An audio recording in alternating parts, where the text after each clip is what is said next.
Black Dice Gaming.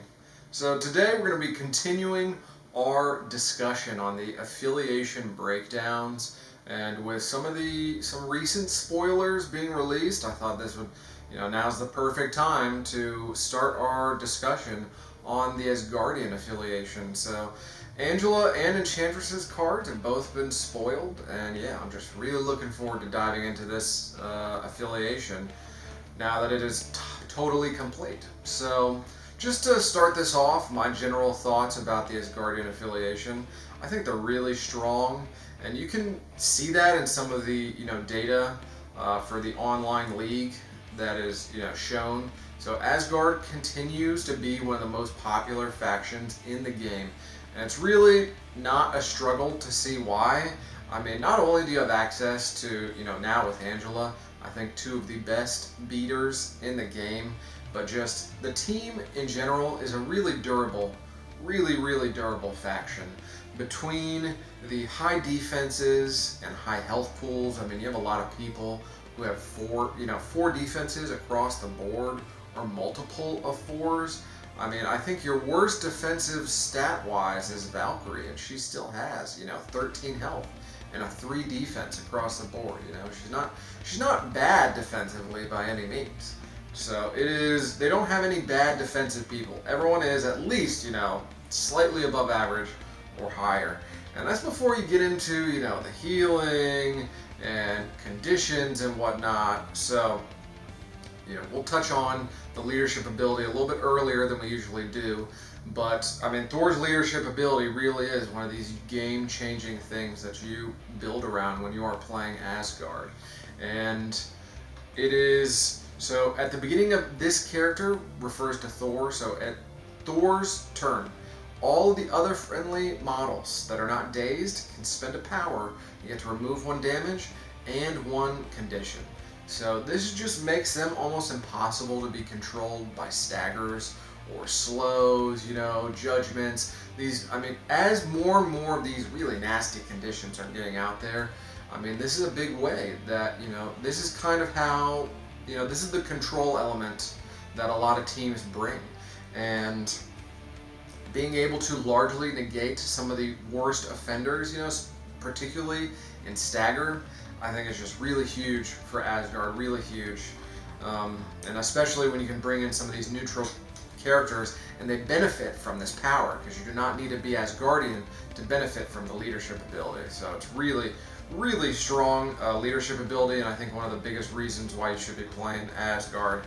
The other major reason I think that Asgard is so strong and has been so popular is that they really just have all the tools you would want in a solid team. They're just so well-rounded. I mean, we have good control pieces in Enchantress and Loki. So both of them are very good, very annoying control pieces, and you have, you have good beaters, you have speed, you have flyers. I mean, it's just, you have throws, you have a mix of attack types. So this faction has access to every single attack type. And typically, characters have multiple attack types on them, so you get an energy and physical, or physical and psychic, like on Hela, or hell, like Loki, where you get every single attack type. I get a physical, an energy, and a psychic. I mean, it's just so hard to, deal with that kind of flexibility. I mean, you can just show up with the same Asgard list to a lot of different scenarios and missions, and even though it's the exact same models and maybe even the exact same cards you would be playing, the games would play totally differently for you. And that's one of Asgard's strength, is really that flexibility and how much they bring to the table. And so, if we look at the roster here, we finally have, we've seen the models. You check out our Gen Con spoiler video, their cards have been released, spoiled, and our full Asgard roster. We have Thor as the leader, obviously, plus Loki, Hela, and Valkyrie, and then Angela and Enchantress on the way here.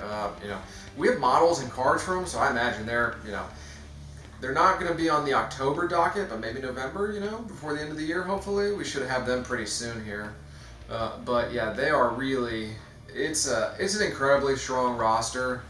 The only weakness I would say is that you only have the one 3-point option in Valkyrie, and you don't have any 2-pointers. So for some mission points, it's kind of awkward for team building. But generally, you are going to be playing 4 people. That's usually the way this goes. So my list building for Asgard, generally it's very low model count. So, we'll get to that after we discuss the Asgard specific cards. So there's really not too many Asgard specific cards. We have, we only have the one that's released right now, and then there's another coming with the Angela and Enchantress box. So Odin's Blessing is one of the best cards in the game, just straight up.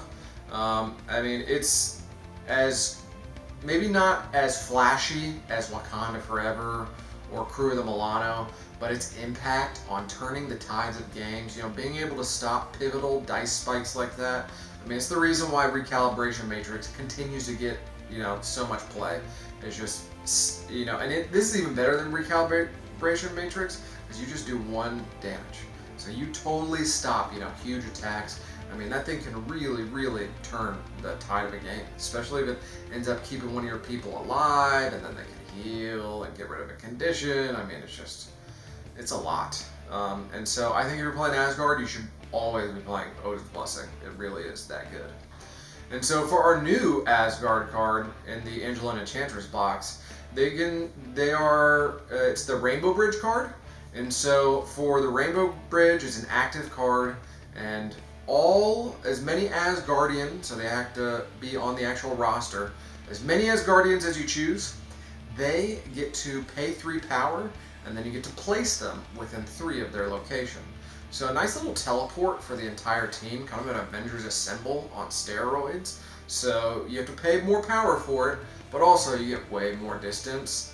At first blush, the power cost seems really intensive, but depending on the scenarios, this is something you could potentially be scoring, Wakandan Herbs turn 2 with these gates and teleporting people around. I think that's real strong, real strong. But I think other than that, the only real adjacent Asgardian card we have, besides Drop Off, which you honestly I think should be playing Drop Off. You have multiple flight characters, so Enchantress, Angela, and Thor all have flight. It's just big. I don't know why you wouldn't be taking Drop Off. It's a really powerful card, and it's kind of, it's a pretty big play style thing, and you have characters that can use it really well. So dropping off Angela, dropping off Loki, you can drop off some real nasty people. And so other than Drop Off, which I think in Asgard is a huge one for their play style, but you have Sibling Rivalry, which if you're playing Loki and Thor together, I think you're going to be playing this card, maybe not all the time, but half the time. I think it's a pretty solid card. It's not bad.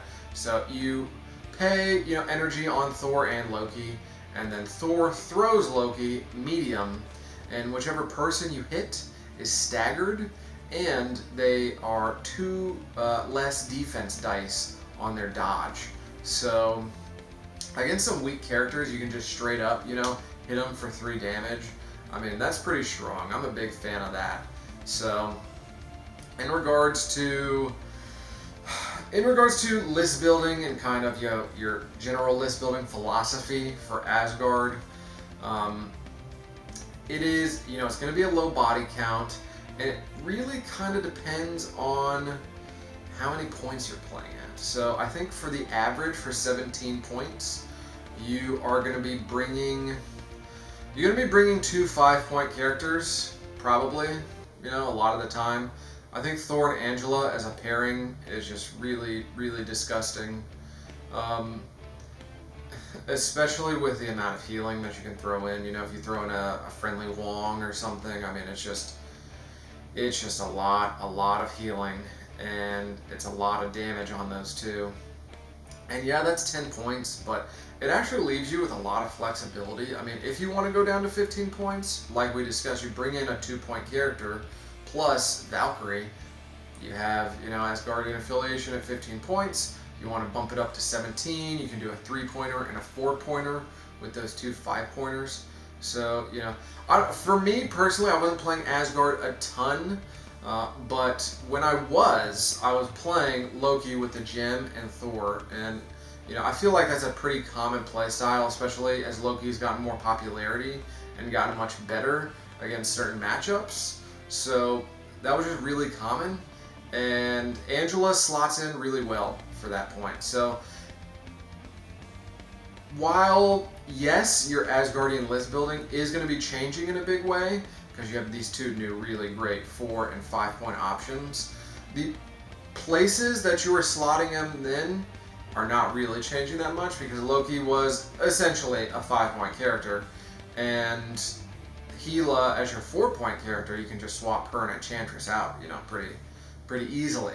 So it really depends on how heavily your roster is going on Asgardians, and I think pure Asgardians is really not too bad. And you just throw in a couple flex pieces. You have your 6 Asgardians, and then your Mind Gem. That leaves you 3 slots to kind of play around with. And I know pure affiliations are not super popular, but I think Asgard, out of all these pure affiliations, do it maybe the best outside of potentially Black Order.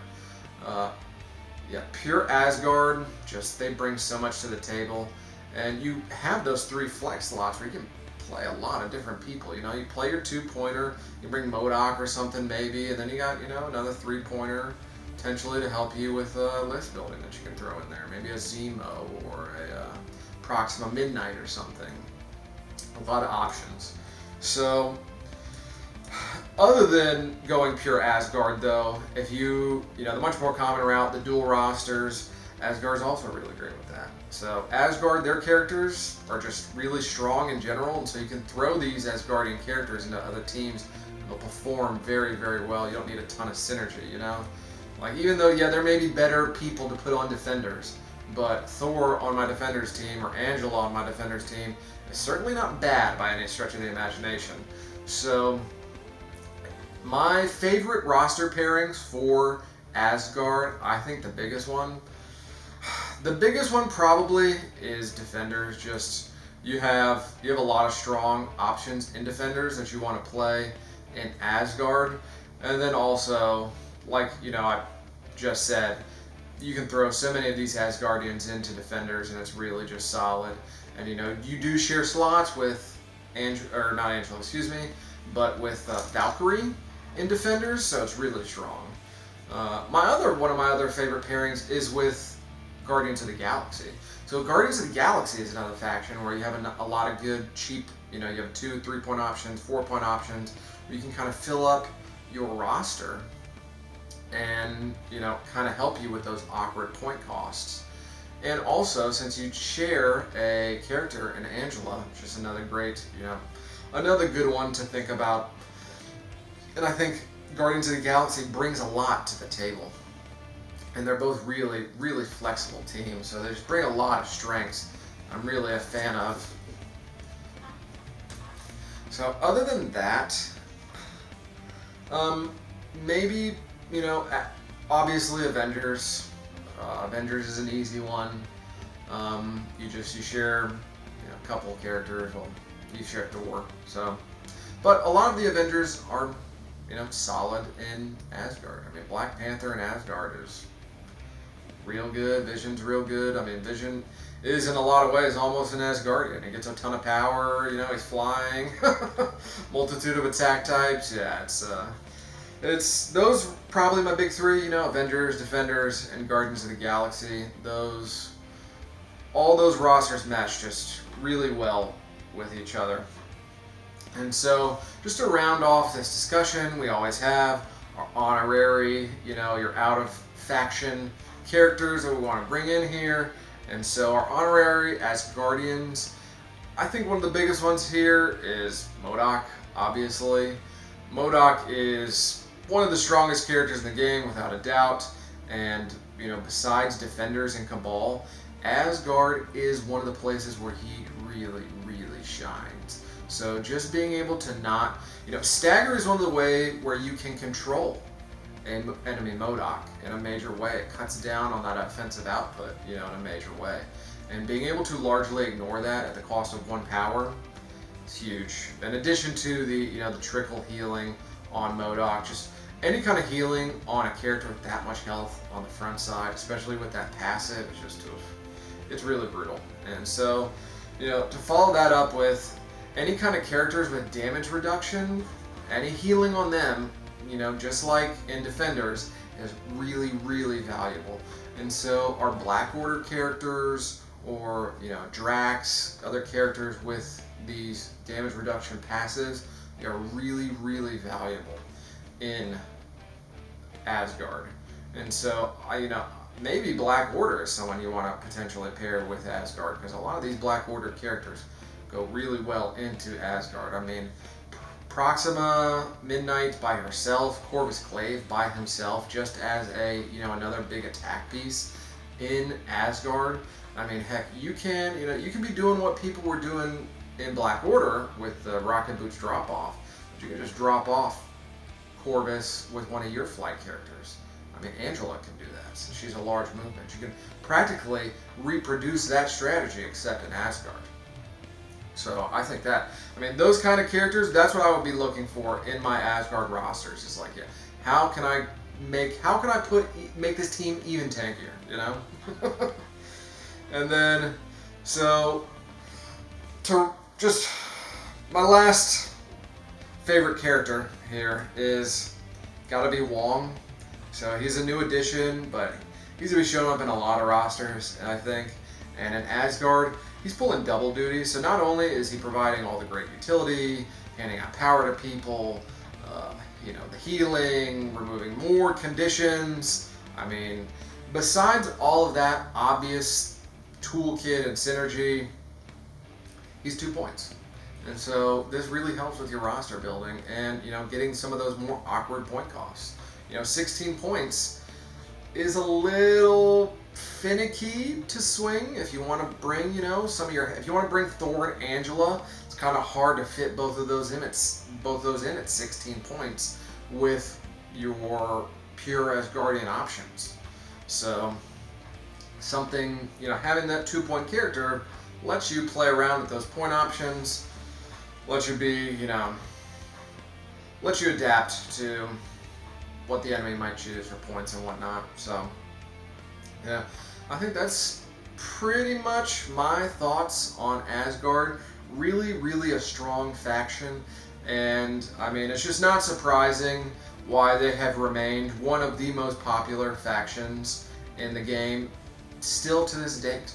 So, I mean, just, they really bring so many tools to the table, almost everything you could want, an incredibly well-rounded team, an incredibly durable and tanky team, so very forgiving for newer players. You know, you can afford to make a couple mistakes or put a person into bad position and you won't be punished as heavily for it. Yeah, just a really, really strong roster, and I can't wait to get Angela and Enchantress on the table some more. But other than that, guys, thanks for watching us. Thanks for subscribing. Make sure to, you know, like, share, turn on those notifications so you know when we put out new videos. We can't do this without you guys, without the viewers and your support. So check out our Instagram for updates. Go over on to our Patreon if you want to support us in a more monetary fashion, or you maybe see, you know, what other services we can provide you, all sorts of stuff. But other than that, this has been Tony at Black Dice Gaming. Happy trails.